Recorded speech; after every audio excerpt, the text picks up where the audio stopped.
প্রচুর limitation. At the same time বিভিন্ন শ্রেণী পেশা মানুষের প্রত্যাশা অনেক বেশি। সো অসম্ভব একটা চাপ অনুভব করছি দায়িত্বের। এই প্রশ্নের উত্তরটা খুব সম্ভব আমাদের মধ্যে এখানে কয়েকজন যারা প্রশ্ন করেছেন ওনাদের কারো একজনের উত্তরের মধ্যে ছিল, যে খুব সম্ভব সুমন ভাই বোধহয় উত্তর, ওনার বক্তব্যে উনি উত্তরটা বলেছেন যে উনি যখন বিভিন্ন জায়গায় যাচ্ছেন নির্বাচনের পরে, আমি বিভিন্ন জায়গায় গিয়েছি, উনি মানুষের চোখে মুখে যেটা দেখেছেন আমার মনে হয় একই জিনিস বোধহয় আমিও দেখছি। So I'll be honest with you, এটা নিয়ে অনেকে অনেক রকম অর্থ করতে পারে, বাট অবশ্যই দায়িত্বের একটা চাপ অসম্ভব অনুভব করছে।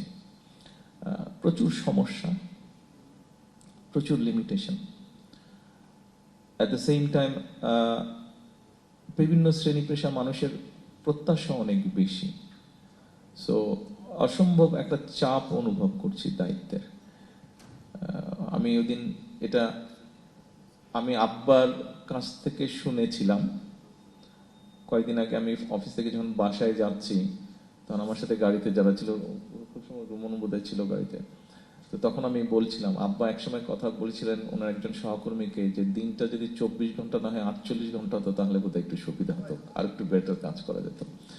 আমার কাছে আমি ওদিন বলছিলাম যে মনে হয় উনি বোধহয় আসলেই কথাটা সঠিক বলেছেন, যে দিনটা মানে কখন অফিসে ঢুকছি এবং কখন সন্ধ্যা হয়ে যাচ্ছে একটু বুঝতেই পারছি না, আমি দম ফেলানোর টাইম পাওয়া যাচ্ছে না। তো সেই জন্য আমারও মনে হয় যে আসলে 24 ঘন্টা না হয় যদি 48 ঘন্টা হতো তাহলে বোধহয় একটু বেটার হতো।